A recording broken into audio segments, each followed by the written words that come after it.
This week on the BackTable podcast. Performance status is always key, right? Anything I do is not going to make it better per se, right? At least in the short term, right?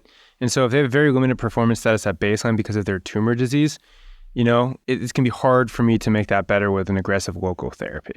So in that scenario, I might recommend systemic therapy. And we can always consolidate if there's, if their performance status improves as they get tumor shrinkage. I think that depends on why their performance status is poor, right? Yeah, that's good. Are you That's a good tired? point. Are you constantly throwing up because of tumor burden, because of HCC, pretty extensive? Then hopefully once I start you on treatment, you magically feel better. Or if it's you're chronically with so many comorbidities, you're just not a healthy person, then if you're weak at baseline, not because of the cancer, then my treatments likely make you even weaker. But I will say, I know as medical oncologists, it is around the country. You have your clinic days, you have outpatient, visits. Not all IRs do. And I think this is a big plug-in for if you're going to really be doing oncology and interventional oncology, you really should be seeing these patients in a clinic setting. You should be meeting them. Because a lot of performance status comes from, talking to the patient and or their caregivers. And I think that's a very, very important thing if you're going to be doing these therapies. Yeah, you get that gestalt when you meet the patient, It's a clinical call. Is this person going to tolerate so much therapy and all that?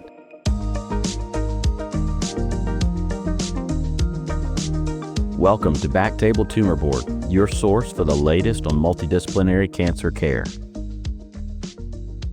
All right, well, welcome everyone to Creators Weekend. It's really nice meeting a lot of you. Let's start off with some introductions from the right side of the table for today. Sure. My name's Adam Burgoyne. I'm a medical oncologist at UC San Diego. My name's Lingling. I'm a GI medical oncologist at Ochsner in New Orleans. I'm Kirema Garcia-Reyes. I'm an interventional radiologist in New York at Sinai. And I'm Zach Berman. I'm an interventional radiologist here at UCSD.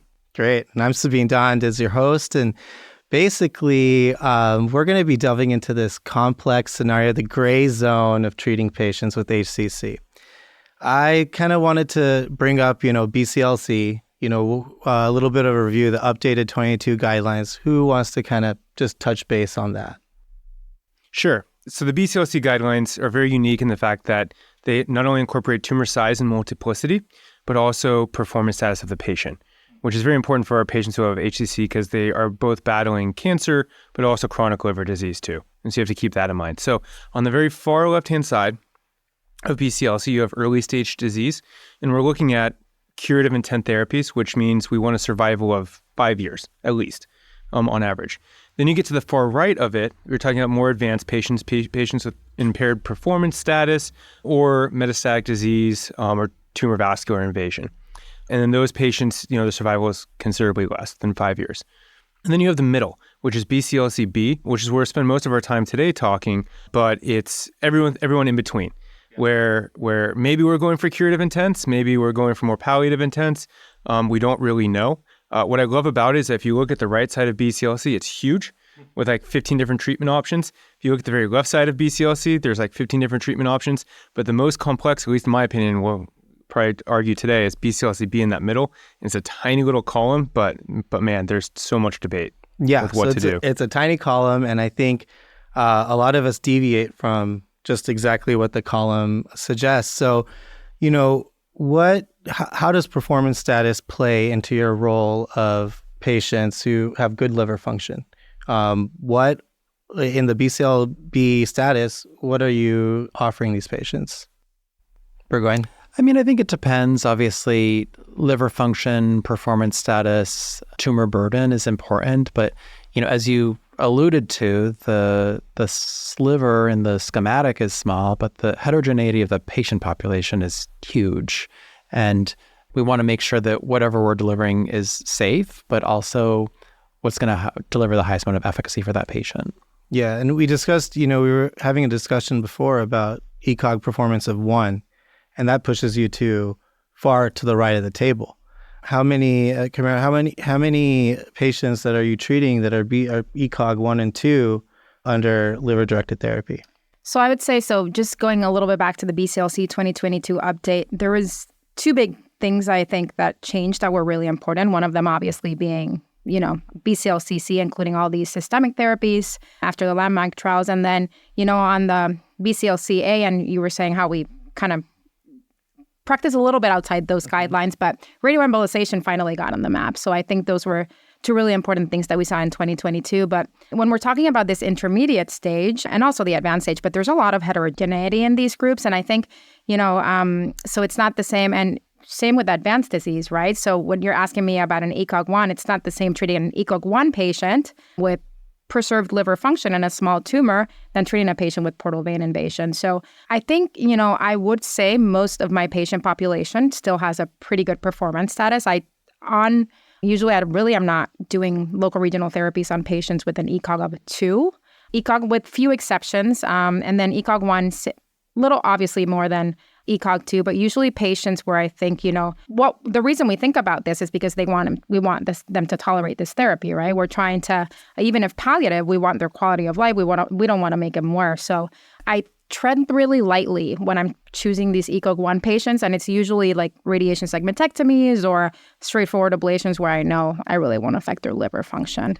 Okay. Just back to your question of like the performance status. I think being medical oncologists, we're so used to seeing more advanced, sicker patients. So the ECOG, like in my personal opinion, ECOG-1 is terrific. ECOG-2 is I can treat you. ECOG-3, ECOG-4, then like you come in a wheelchair, then no, I don't really think systemic therapy is appropriate. But ECOG-0 through 2, I don't think that really make me feel that, I cannot offer you systemic therapy. And when it comes to performance status and liver function, I do feel that it's more common for patients with poor liver function that have poor performance status rather than, their liver function is great, but the performance status is poor. That's not really our typical HCC population. I do feel that they have usually have poor performance status because when their liver function got so bad. And then, so in our institution, and I'd be interested in hearing how you do it. So usually an ECOG-2 patient is a patient that we will start with systemic therapy before, offering any of our local regional therapies. How are you guys doing it at USCSD? Well, it's entirely patient-specific, right? So let's say they are ECOG-1, ECOG-2, and they have only a solitary tumor, right? You're a little bit more inclined to do local regional therapy. What if they have borderline 3 tumors that you could probably treat with local regional therapy, but you're kind of pushing it? Then I think it makes sense to go more systemic. And so I don't think just having a blanket, they're ECOG-1, ECOG-2, we can't offer local regional therapy. But for someone who's ECOG-0, I might be more aggressive with. You obviously do pull, the brakes on a little bit. And I think that's a great point, and that's why, we have medical oncologists and us in this conversation. It's really a multidisciplinary effort, and each case is personalized, and it's worth discussing on its own. So I think a lot of times it's really not the performance status, as long as it's not like 3 and 4. A lot of times it's the liver function that make me decide whether I want to do everything at the same time or I literally just want to start with systemic therapy and see how their liver function continue to progress and decide on the next step. Zach, you mentioned before about the ALBI score and, liver function. A lot of us think of LFTs, bilirubin, and et cetera. But can you talk a little bit about the ALBI score? The concept of albumin is super important, right? And so I think it's undervalued. So it's in child's pew, right? So you theoretically have a low albumin and have a high child's pew, and I think that's important. But people can have completely normal bilirubins with an albumin in the 2s, and for anything we offer is going to tip. They're like barely hanging on, right? And so it's going to definitely tip it over the edge. And so the ALBI score, which is some complex mathematical equation of it, is able to kind of combine all of that into, a nice package that I can interpret and how to do it. So even if their bilirubin is less than 2, which is the technical on-label used for most of our therapies, if their albumin is super low, they're still not going to tolerate it. And so the more I've done this, the more I've included albumin in my assessment of these patients. Is that the same for systemic therapies too? I actually go by Child-Pugh score. Yeah, we primarily are in the Stone Age using Child-Pugh still, but I think the difference too is that the treatments that you are all offering in the local regional space are directly affecting the liver parenchyma. You're worried about sort of direct toxicity, and with the advent of immunotherapy and largely monoclonal antibodies that we're using, we're not worried about metabolism of drugs and our drugs unless there's like an immune-related adverse event in the liver causing direct toxicity to the liver. So as long as we feel like someone's liver function is in a safe enough zone for them to receive immunotherapy, we're, I think, less concerned about that from a downstream effect of the treatment we're giving. Got it. Now, immunotherapy on the BCLC is in the C stage. They have a very nice table for that. Are you offering immunotherapy to patients in, the B, A or B stage? I think on the 2022 BCLC staging, immunotherapy is recommended for patients with BCLC stage C, but also B with like the very right B, like the late B, like diffuse bilobar disease, that they recommend the line is straight down to systemic therapy alone. I do feel that in practice, we actually treat way much more patient than only the C and B. I think even the B, even if it's not like bilobar, if it's large tumor burden, as long as large tumor burden, a lot of time our IR colleagues feel that like my local region therapy is not able to control everything, then they send the patient to us. Yeah. Do you guys see that too? I think in our group, we are using it. So it's this concept of high risk features, right? That a lot of people define differently, but patients who, these infiltrative HCCs, kind of at the right of BCLCB, that are the ones you're talking about, definitely. But also, these patients that have high tumor burden or maybe like intermediate, but then their AFP is off the charts, right? So this patient, sometimes we may do local regional and, we get it a lot lower, but these patients, there are cutoffs, right, for transplant. So if we're trying to downstage these patients, so we tend to think part of it, again, case by case and a little bit of a gestalt, right? So this tumor looks ugly or this AFP is really high, or so we tend to incorporate immunotherapy in those cases. Yeah. I think too, we have to think about our goals for these patients. And like to your point, a lot of that does come from gestalt, but do you think this person is more on the right side, that this is palliative therapy? We are looking to hopefully prolong knife control symptoms, or is this someone that with an aggressive multimodality approach, can we get them to the leftward shift? Can we think about curative intent? Can we think about downstaging? And we're not great predictors of that, but I think those are the things that we think about when we're trying to make these decisions. Where is that line then between the curative and palliative? Like what patient do you see who is, in that B to C stage that you say, okay, let's go for a curative intent rather than the palliative? What are some features? I mean, no extrahepatic spread, hopefully limited to no amount of tumor in vein. So people that have intrahepatic disease that hopefully are lower tumor burden, that you feel like you could potentially get to be within transplant criteria. And I think another thing that comes to mind is this concept of tumor biology, right? Just not what we're seeing in one point, but how has the disease evolved, right? So if this is a patient, intermediate stage, multifocal tumors, we do local regional therapy, and then they show up 3 months later with a lot of new tumor, or just then, we modify our approach. So I think that concept of tumor biology and not all tumor is the same is very important. And then speaking of extrahepatic disease, does it change if you have some local extrahepatic disease, some lymph nodes that are a bit enlarged in the portahepatic area versus something, more distant, lung nodule? Does your treatment regimen change based off of that? Metastasis outside of the liver is by definition a systemic disease, so it should be treated with systemic therapy.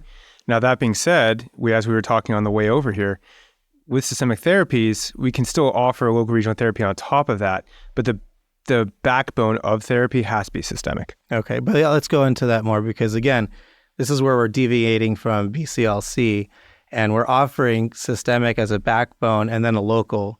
So is this something that you consider in all patients who have extrahepatic disease? Is it based on their performance status? What are the variables that are coming in that are getting you to do both therapies at once? Of course, basically all our patients who we will likely offer both, like combination therapy, both local regional and systemic therapy, they need to have good performance status and adequate liver function, right?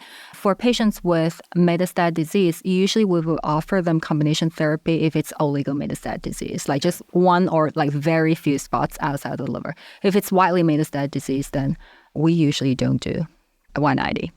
Is that similar? Yeah. Also, if they have metastatic disease, that means the disease is aggressive enough to leave the liver, right? It's developed enough mutations to escape the local control inside of the liver. I personally don't like to just run straight to local regional therapy because there are toxicities with what we do. And if they're just going to continue to progress even on immunotherapy, my little whatever I did in the liver is not going to help the situation, right? I personally like to see initiation of systemic therapy with response, Okay. or at least disease stability, before we start adding it, because then they're going to derive likely a clinical benefit because they're not going to die of the metastatic disease, or less likely to, more likely to die of local progression inside the liver decompensation. Then you can make the argument that a local therapy to the primary tumor site makes sense. And what's an appropriate time interval for a response? Is 3 months really the time that you're using to see a response from systemic therapy, or longer? Typically, we would think longer. Immunotherapy has sort of unpredictable timelines. And for those folks that are responding to, we want to see where that response is heading. I mean, what if we're going to head towards a CR? With immunotherapy alone, we don't need to rush in with a local approach if someone's doing really well. So what about, I've had a couple instances where I've had a synchronous tumor in a patient, a colon cancer, and then there's an HCC. How do you approach that type of patient? I actually do have a patient who needs FOLFOX for colon cancer and also like BCLC stage C, portal vein invasion from HCC. We actually that year at ASCO, we had, I think, an oral presentation that they did tested FOLFOX plus Atezo plus Bev. So in colon cancer patient, however, we did use that FOLFOX plus Atezo-Bev. It's just like Atezo-Bev is a little bit, I think, every 2 weeks dosing. And I know this is not data-driven, but is there a role for a liver-directed therapy in those type of patients? Sure. And also no. Exactly. Yeah. It really depends, right? So it also depends whether they have cirrhosis or not, right? So if this is a Hep B person who develops this, you can be a little bit more aggressive. And you guys can also feel more aggressive with Atezo, Bev, FOLFOX. But if they're cirrhotic, man, is the treatment going to be worse than the disease at that point, right? Like if we just do chemo immunotherapy plus targeted therapy plus local regional therapy, is that too much, right? Because they still have presumptively a primary disease at that point too, right? The colon cancer inside the colon that you're not treating other than systemic therapy. I think this is, again, deviating a little bit, but when we're thinking about, when we're at least local regional therapies, when these are very different patients, right? When you're treating HCC in a patient with cirrhosis, you're treating the HCC, but you're also, you're managing the underlying liver function. When you have a patient with metastatic disease, these are two synchronous, but with metastatic disease to the liver, it's different. It's a different patient substrate. This is a systemic disease. These are patients that might come from lines of chemotherapy or might need systemic therapy afterwards. So I really do, when I'm treating these patients, I really do think about them differently. Okay. Right. And I do feel that, like, just in general, cirrhotic patient, if they develop cancer that needs cytotoxic chemotherapy, it's hard because a lot of times because of platelet counts. A lot of them, like, platelet counts are too low. We cannot even introduce cytotoxic chemo. The most common synchronous tumor I've seen actually is concomitant cholangiocarcinoma. Okay. So patients who get both cholangio and HCC or mixed tumors, which can always be tricky. Luckily now immunotherapy is part of the cholangio guidelines, right? So, but also with the chemo backbone. Right. Yeah. So their platelet count cannot be too low. So you're offering both liver-directed therapy and systemic in those mixed tumor. It just depends, right? So if they have a huge cholangio and HCC, maybe we're like, we'll see how systemic therapy goes. But we've shared some patients, they have like a tiny cholangio and a tiny HCC, and they're cirrhotic. Maybe you guys aren't crazy about giving cytotoxic chemotherapy to that person. If we can treat locally at both and kind of kick the can down the road as long as we can, that might be a beneficial route. Okay. Some other situations. So a patient who gets treatment, whether it's systemic or liver-directed therapy, and their performance status significantly decreases, as a side effect from the therapy, and you have a partial response. What do you just cut therapy at that point, or what are your options? A lot of times it's not really the performance status. I would say the liver function deterioration precedes performance status deterioration. So usually it's actually the liver function make me tell the patient that, hey, the liver function today is not good. We're going to hold the systemic therapy and wait to see if it recovers. Have you had any patients where you've treated and they've gone down to performance status? I've never had a single complication. Yeah, that's right. Of course. No, I think it can get complex, right? The patient who was maybe a Child-Pugh 7, right? And even though you did a radiation segmentectomy, most of these patients do well, but every so often there's the patient, and then they develop ascites, right? So what do you do? Sometimes they do come back from that and all they need is, a little bit of a tune-up, sometime in a tune-up with their hepatologist and get a little bit of diuretics, but those situations happen. I think something that's really important, again, I keep talking about not just one point in time, but how things are kind of moving along is, when we're I've seen some patients, and I'm sure Zach as well, that from the time of mapping, from the time when we see them in office hours, and then we have our plan to do radioembolization, and then they come for the mapping, and then the Billy went from 1 to 1.7, or there was no ascites, and I'm seeing ascites on my cone beam. So those are the moments where you kind of really have to stop, and we all kind of gather around, try to figure out, if is it something that just acutely happened to decompensate this patient, or is this patient somebody we should hold off on? I think that's a great point. Even in the systemic therapy space, and a lot of protocols are now incorporating like a day-7 labs so that we catch those patients that are rapidly deteriorating so that we don't offer therapy to someone that's rapidly decompensating. But in the immunotherapy era, it's fairly uncommon that patient deterioration is from our treatment. Of course, it has some toxicity, but the majority of the time it's due to clinical progression or worsening liver disease. And then that discussion is really, do we move forward with next line therapy to try to get better tumor control and hope that's going to get better? Or are we starting to head towards a terminal decline and we're really thinking more about palliative interventions? Yeah. Some other kind of situations that I'm thinking about are, I've touched base on performance status. Now, performance status in a larger tumor, we kind of touched base on that earlier. Is that something where you consider systemic therapy more versus liver-directed therapy, or a combo of both? Performance status is always key, right? Anything I do is not going to make it better per se, right? At least in the short term, right? And so if they have very limited performance status at baseline because of their tumor disease, it's going to be hard for me to make that better with an aggressive local therapy. So in that scenario, I might recommend systemic therapy. And we can always consolidate if there's, if their performance status improves as they get tumor shrinkage. I think that depends on why their performance status is poor, Yeah, right? that's Like, good. are That's you a good point. tired? Are you constantly throwing up because of tumor burden, because of HCC, like pretty extensive? Then hopefully once I start you on treatment, you magically feel better. Or if it's like you're chronically with so many comorbidities, you're just not a healthy person, then if you're weak at baseline, not because of the cancer, then my treatments likely make you even weaker.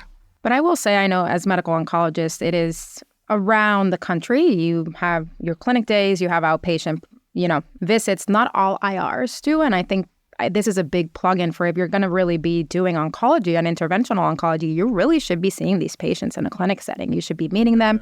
That's you, because a lot of performance status comes from, talking to the patient and see, or their caregivers. And I think that's a very, very important thing if you're going to be doing these therapies. Yeah, you get that gestalt when you meet the patient. It's a clinical call. Is this person going to tolerate so much therapy and all that?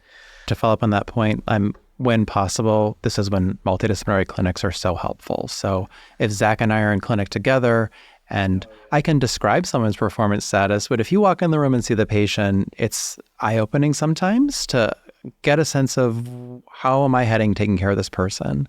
And also it provides for real-time care. We have the same model. We do multidisciplinary. I share medical oncology, hepatology, as well as liver surgery. And I realize this is not work. Not everybody has the infrastructure for this, but this is really the ideal way to take care of these patients. What do you suggest for people like me in the community who don't have access to a whole clinic with multidisciplinary care? How can someone like me get the input of everyone for a complex patient? I think, first of all, having, again, the clinic, right? Seeing patients. I think even if it's not same day, there's ways to create tumor boards and discuss and just being in constant communication with the rest of the team for the patient, I think is going to be really important, which I understand, at our institutions, we have weekly tumor boards where every patient who comes in is discussed. But obviously it's a little trickier, but it still happens in the private practice world. Yeah, we communicate, via phone and phone calls and stuff, but it's just, it is really nice to have one little area to see the patient and bounce the patient back, which again, in the communities, we just don't have. I think it is a gap too. And I think we've learned a lot in the post-pandemic era, how to incorporate telehealth and virtual interactions into our practices. And I do think that there are opportunities for virtual connections, virtual tumor boards, ways to connect folks in the community together that don't have access to those academic multidisciplinary clinics, because it is really helpful to have that real-time dialogue. And then what about a patient who kind of shops around? So let's call that as a complex patient. Do you see the patient and you offer systemic therapy, but they're online looking at their own data and they want liver-directed therapy or histodrypsy. How do you navigate that patient and what would you suggest? Usually if patients just want, say, Y90, it's no problem. That's if we feel that the patient will benefit from combination, we refer them to Juan and I and Tyler, we talk almost every day. When it comes to other, say the patient had 30 tumors in the liver and they want histotrypsy to one of them. To be honest with you, I do feel that ours are good resources, that they are actually they are able to talk to the patient about the nuances between different procedures. Why am I offering you this but not that one? So there's patient autonomy, right? The patients can request anything they want and they at least have a right to get more information about it. And most of the time, you can have them meet with a provider. You can say your input, right? So if someone comes and says, what are your thoughts about immunotherapy? My first one is you should go talk to a medical oncologist. But at the same point too, I'm I've seen some successes. I've seen areas where it maybe it's not the best option, and you can say you can have this go have a discussion with them. But then you can also still say your opinion. I still think you should in my space get a local regional therapy on top of it, or you guys vice versa. So I think more information is always better, and then. Half the clinic visits, you're telling them don't believe everything you read on the internet, right? There's another. Oh, sorry. Go ahead. Facebook groups aren't everything. Truth. So, there's another side of this, which is, and it's not super common, but it happens. I work in New York City. Mm-hmm. There's a lot of hospitals, and every so often there are patients who. I tell patients, if you want a second opinion, this is your right information. But there comes a point where if you're getting, what I tell patients is, listen, you can choose wherever you want to go for care, but choose one institution, right? Because the relationships we have amongst each other, you're not going to get the same care, honestly, if you're getting, your IR treatment here, but then your surgeon here. And it's communication's harder. And I just really, really believe in that multidisciplinary team. So for patients like that, obviously I see them. The rest of I want them to see all of my colleagues together if we're going to treat them. But at the end of the day, I'm not going to be offended if you don't get care at Sinai. But just for your health, you should just really stick to one place. I think having a unified front is obviously helpful, and that is easiest if you're dealing with the same team at one institution. But as much as shared decision-making is important, I think for patients like this, sometimes this concept of what's been described to me before as palliative paternalism is helpful. You just need to tell the patient, this is what I think is best for you. And sometimes it's an ambiguous, gray zone like we're talking about. But if it's a clear-cut answer, the patient needs a clear-cut recommendation on this is what 99% of oncologists throughout the country would recommend for you. And the other side of the picture is, what if the doctors have a different opinion? Maybe a surgeon doesn't like to have Y90 before a resection or whatnot. How do you navigate that, problem? That's all at tumor board, right? That's where you have everybody together and making a shared decision from that perspective, right? Obviously, I'm not a surgeon. So if the surgeon said, I can't do surgery if you do something, I'm not going to tell them yeah, you can. Go do it, right? I can't. But that you can have a discussion at tumor board with every different specialty there and come to as best of a consensus or, majority decision as you can. Yeah. Do you find that at all at Sinai? There are instances where should we do this first versus that? And it's a discussion. But I think for the most part, fortunately, we're all pretty much in agreement. I do recognize that's probably not the same everywhere. But when it comes to my conversation with the patient, so with my time with the patient, I always, information, obviously giving them information about what I can offer, my knowledge, also noting my limitations, right? So if you really want to discuss immunotherapy, you really should. I am not the right person for this information. I can tell you what I know, but you really should talk to this person. So I think informing the patient about all their options, and even if it's okay to say, I don't really know the answer to this, but I know the person that you need to talk to. And they're always very reassured when you talk to them and you're like, listen, I'm going to discuss your case tomorrow with a group of experts, or this is what we discussed in tumor board. So, and fortunately we tend to reach consensus. Yeah, I mean, again, it's so variable everywhere. And, I just try to come up with some complex scenarios. Do you guys have any complex scenarios that you've kind of recently encountered? I have one for the medical oncologists, because this comes up at our tumor board all the time. If we do a combination therapy, and our intent through the combination therapy is to treat all of the visible disease. For BCLC B. Any BCLC. So for whatever reason, they're on systemic therapy and we're doing some sort of combination therapy and we're able to treat all of the visible disease. How do we decide to continue therapy or not continue therapy, or what are the factors that go into that? If we can't see any disease left. In terms of continuing systemic therapy, Mm-hmm. It's an unknown.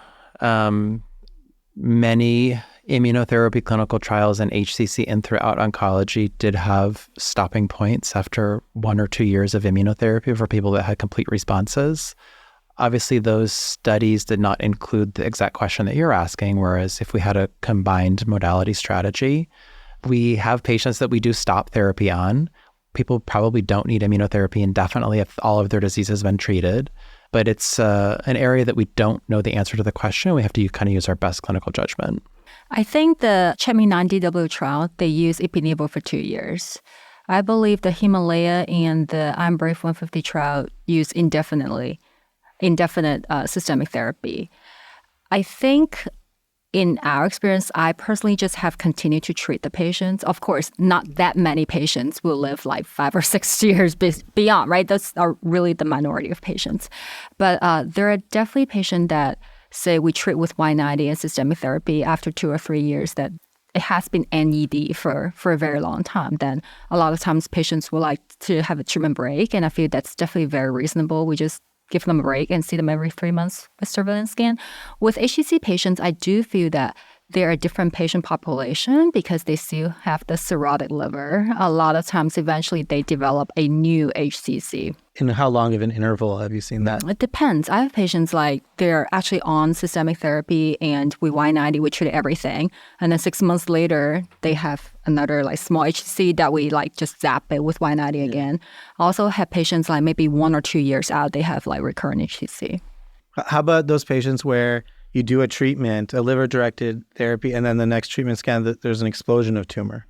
After combination? After combination or single LDT? Single LDT, like if that happens, say after Y90, exactly, we just throw systemic on them. But for a lot of patients, we start with combination and then it's tumor biology is king, right? They just blossom through. It's really bad prognosis. We have other treatment, like we can give them lenvatinib, cabozantinib, whatever the TKIs, but it's really bad biology that they don't usually do well. Any other complex scenarios? No, I had another question for the love having the medical oncologist on site, or, for both of you as well. So, there's all this hot topic, right? Immunotherapy, local regional, and there's a lot of happening in the clinical trial space. Any thoughts on what the data is going to show, or? It's a hot topic, as you mentioned. I think the existing data that we have, including the most recent for TACE plus either immunotherapy with Bev or immunotherapy with lenvatinib, is early. We see a PFS benefit. It's not a screaming benefit. We don't know that it's going to translate into an OS benefit. And then, as we all know in the US, how that translates into our population that we don't really use that much TACE, it's hard to just extrapolate data or think of a patient that would be helpful for. So, I'll speak for Zach. I think we're probably most excited about combinatorial approaches using TARIN immunotherapy. Those studies are not as advanced and ongoing now, so I think we're excited to see what those endpoints are. One concern I have is you guys are so good at your jobs now that the response rate to TARA is so high. What is immunotherapy going to add on top of that? I think that is the main research question of these studies, but it's going to take some time to sort that out because we're seeing such high response rates. That is actually a very interesting topic, now that you bring it up. I do feel that with Y90, the most important advantage is the response rate is very high, right? Our systemic therapy nothing can reach that have a response rate. But the benefit with systemic immunotherapy is a lot of times if people have a response, some of them have a very long survival tail, like they are the long-term survivors. So that is why Ochsner, for a lot of like selected patients, we actually combine both. Our thought behind it was like, if we can get a good response in the beginning, hopefully that can, like, they respond better to immunotherapy and eventually become the long-lasting tail that they can survive for years. We're still like gathering all the data. Like, we have good experience with that, but still we don't have it published yet. We're still getting our data. But I think even with the Himalaya study, when they reported the 5-year over survival, they did feel that the long-term survivors, the majority of them were those who had, say, either a partial response or complete response in the beginning. That's really the majority of patients who are surviving for 5 years. So, of course, that's only responding to immunotherapy, right? So you're cherry picking the best biology patients. But that's my question. Like, if we induce more response, would they have a better chance of surviving longer? And then the order of therapy you're talking about is a good response to Y90 and then starting systemic, or this is starting systemic initially? So in our retrospective experience, it's like we did the study, it doesn't matter. Like, regardless whether you start Y90 and then immunotherapy or the other way around, doesn't matter.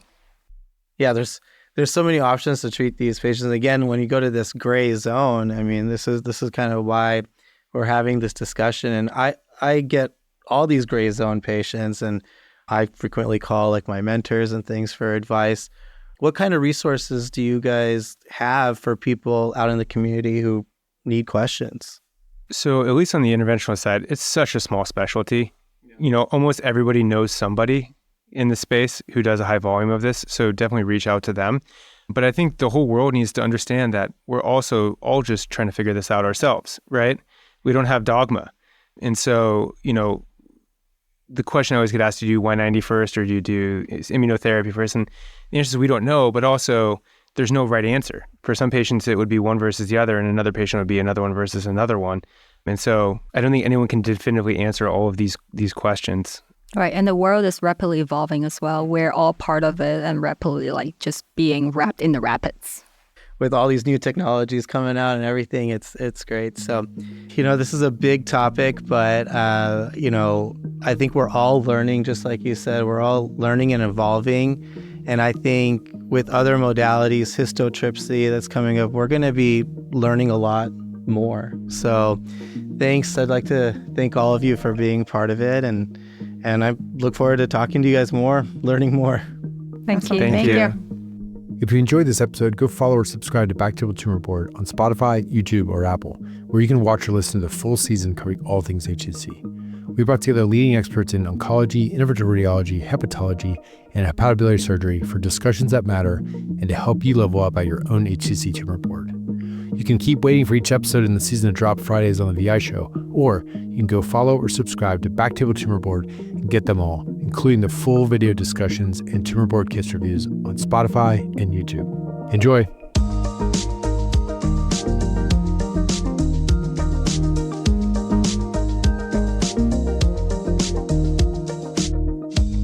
Thank you so much for joining us on BackTable Tumor Board. If you haven't already, be sure to follow and subscribe, rate the show 5 stars, and share with a friend. If you have any questions or comments, direct message us at _BackTable ONC. That's _BackTable ONC on Instagram, X, Blue Sky, YouTube, or LinkedIn. Our production team is led by Kieran Gannon, Aaron Bowles, and Josh Spencer. Design and digital marketing led by Brian Schmitz. Social media and PR by Ann Dang. Administrative support provided by Judy Dela Cruz. Music by Aaron Bowles. Thanks again for listening. See you next time.